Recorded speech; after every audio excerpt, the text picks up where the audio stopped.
Udah siap belajar biologi? Siap. Oke, sebelum itu kakak buka dulu ya. Assalamualaikum warahmatullahi wabarakatuh. Waalaikumsalam warahmatullahi wabarakatuh. Sebelum kita memulai pembelajaran, kakak mau absen dulu. Hari ini siapa yang nggak hadir? Kakak lihat teman sekolahnya. Karina, Pak. Karina, atau namanya? Iya. Ada lagi? Udah ya. Oke, hari ini ada yang tahu nggak kita belajar apa? Minggu lalu kan apa Cimbo? Siklus terang, Mbak. Reaksi terang. Reaksi terang. Nah, karena minggu lalu kita sudah belajar katabolisme, maka sekarang kita akan melanjutkan pembelajaran minggu lalu, yaitu anabolisme. Coba ada yang tahu nggak anabolisme itu apa? Kakak kasih poin. Yang bisa menjawab kakak kasih poin. Iya?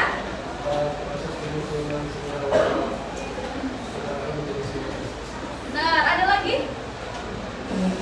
Ada lagi? Kan kemarin kelas 11 sudah belajar apa tuh? Ada lagi nggak? Nggak ada ya? Apa?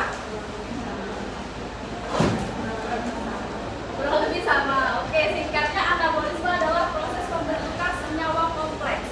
Nah, contoh dari anabolisme itu ada fotosintesis. Nah, hari ini kita akan belajar fotosintesis. Ada berapa fotosintesis? Ada berapa reaksi? Kedua. Dua. Itu? Oke, sekarang kita akan belajar tentang reaksi terang dulu ya. Reaksi terang itu terjadinya di mana? Di tilakoid. Tilakoid itu bagian dari kelapa.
Di sini kakak mau minta tolong ke adik-adik untuk membantu kakak menyebutkan bagian-bagian dari kelompok ini. Ayo, yang bisa maju dan menyebutkan kakak kasih poin. Gak usah satu orang satu, nanti biar kebagian semua poin. Boleh cepat. Maju.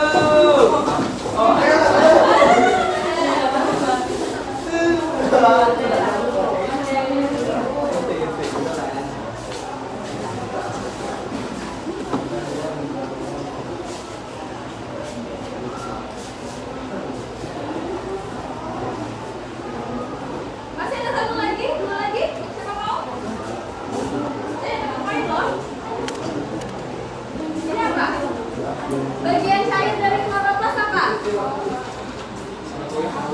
Boleh. Ada lagi yang mau? Satu lagi?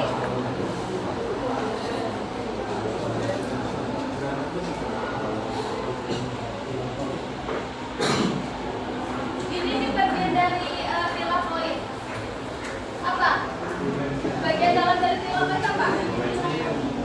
Coba siapa yang mau?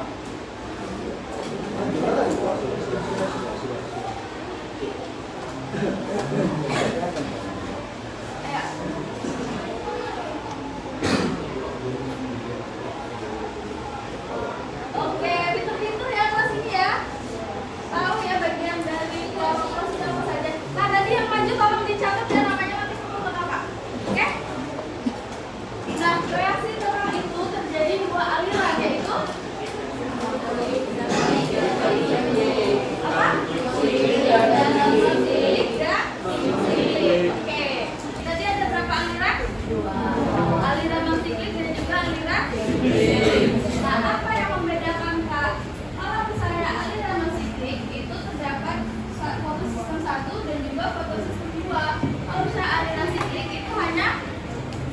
fotosistem 1 saja. Apa yang membedakan antara fotosistem 1 dan juga fotosistem 2? Itu panjang mereka menangkap cahaya matahari seperti yang dijelaskan oleh kelompok reaksi terang tadi. Kalau misalnya fotosistem 2 itu menangkap gelombang cahaya berapa? 680. B 680 nanometer. Kalau misalnya fotosistem 1 itu panjang gelombangnya menangkap berapa? 200 nanometer. Oke, bisa dipahami? Yang membedakan itu panjang gelombangnya. Panjang gelombang dia menangkap cahaya matahari. Nah, cahaya sinar matahari ditangkap oleh pigmen klorofil pada fotosistem 2, sehingga elektron pada fotosistem 2 itu akan naik ke tingkat cahaya yang lebih tinggi dan ditangkap oleh akseptor primer. Nah, elektron yang sudah naik tadi itu membuat kekosongan elektron pada fotosistem 2. Jadi gimana Kak? Jadi satu enzim akan memecah H2O menjadi 2 molekul H positif dan 1 molekul O negatif. Yang disebut dengan apa tadi? Fotolisis air. Nah, dan mendonorkan elektronnya untuk mengisi kekosongan pada fotosistem 2. Nah, hasil dari fotolisis air tadi itu akan bersatu dan menghasilkan oksigen. Makanya hasil dari fotolisis air itu apa? O2, oksigen yang dilepas oleh tumbuhan yang dilepas kita, manusia, hewan. Nah, sudah nih, elektron yang sudah ditangkap oleh akseptor primer tadi akan mengalir ke sejumlah molekul. Tadi P-nya apa? Sudah dijelaskan oleh temannya tadi. Plastophenol. Dan mengalir lagi ke kompleks sitokrom. Dan mengalir lagi ke BC. BC-nya apa? Plastosinain atau plastosianin? Plastosianin ya, bukan plastosinain ya. Nah, sebagian elektronnya tadi akan melepaskan lagi sebagian energinya untuk membentuk ATP. Ngerti? Elektronnya kan sudah mengalir ke sejumlah molekul nih. Sebagian elektronnya itu akan melepaskan energinya untuk membentuk ATP. Sebagiannya lagi kemana Kak? Nanti kita bahas. Nah, di samping itu pada fotosistem 1 sama cahaya sinar matahari ditangkap oleh pigmen klorofil pada fotosistem 1, sehingga elektron pada fotosistem 1 naik lagi nih ke energi yang lebih tinggi dan ditangkap oleh akseptor primer. Nah, terjadi kekosongan lagi pada fotosistem 1. Jadi gimana Kak? Setengah elektronnya tadi itu mengalirlah untuk mengisi kekosongan pada fotosistem.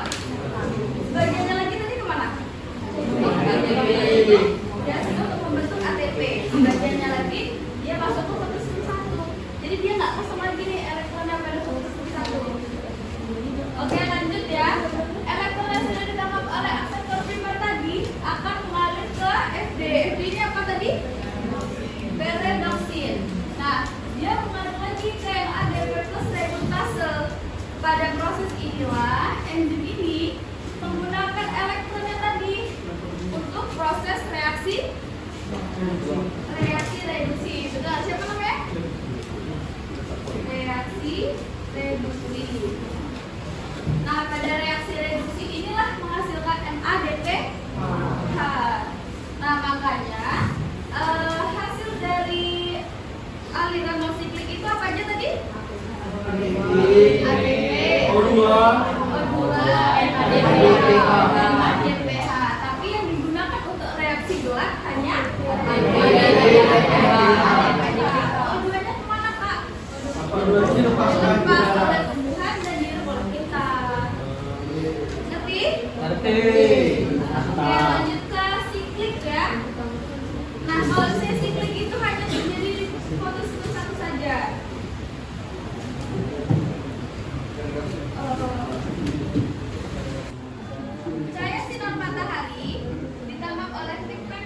Iya, salah satu aja.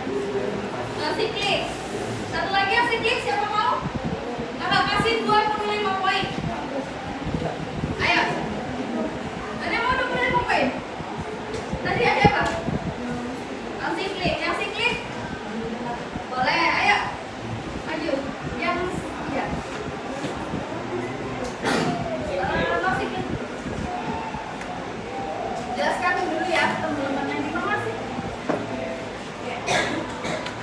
Oke, tolong diperhatikan semuanya. Siapa namanya? Cintani mau jelasin nih. Ayo. Waalaikumsalam warahmatullahi wabarakatuh. Dimulai dari foton atau energi cahaya matahari itu akan ditangkap oleh fotosistem 2 atau disebut juga dengan P680. Nah, saat foton sudah diserap oleh P680, dia akan naik ke tingkatan energi yang lebih tinggi atau ditangkap oleh akseptor primer. Di saat yang bersamaan, dia akan menunggu terjadinya fotolisis air yaitu terurainya 2H+ dan juga O2. Kemudian akseptor di P680 atau fotosistem 2 itu kan terjadi kekosongan elektron, itu keadaannya tidak stabil. Di uraian H2O ini juga ada elektron, sehingga elektronnya akan masuk ke P680 dan P680 ini menjadi kembali normal. Nah, elektron yang tadi sudah ditambah oleh akseptor primer itu akan menuju ke PQ, yaitu plastoquinon, ke konversi keroptok, dan juga plastocyanin.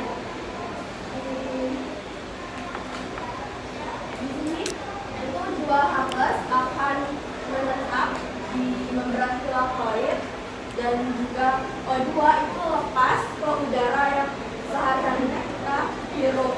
Nah, ada juga ruangan yang namanya itu stroma, dan di stroma itu ada 4H+ yang akan bergabung dengan 2H+, dan dia akan elektron di sini itu akan mengeluarkan sebagian energinya sehingga membentuk ATP, yaitu dari gabungan ADP dan juga P.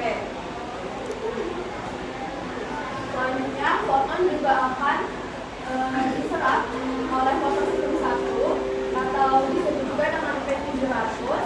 Dia juga akan naik ke tingkatan energi yang lebih tinggi, yaitu ditambah oleh akseptor 2 dan akan mengalir mulai dari periodisir FD yang merupakan bagian perantara sebelum ke NAD+ redukase, yaitu sebuah enzim.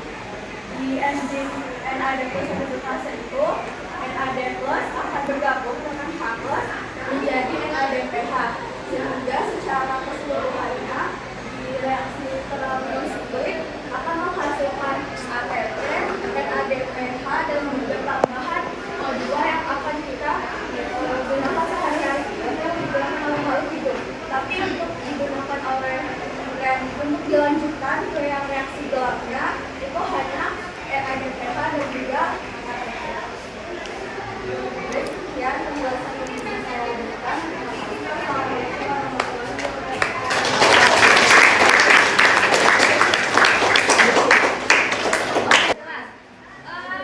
Tadi siapa yang mau menjelaskan ini? Ayo langsung maju.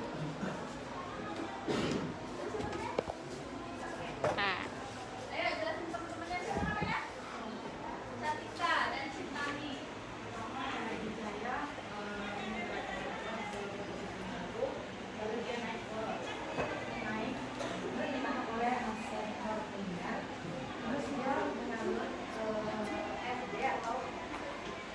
PC. Terus sebelum dia kembali ke fotosistem 1, dia melepas elektron dan menghasilkan ATP.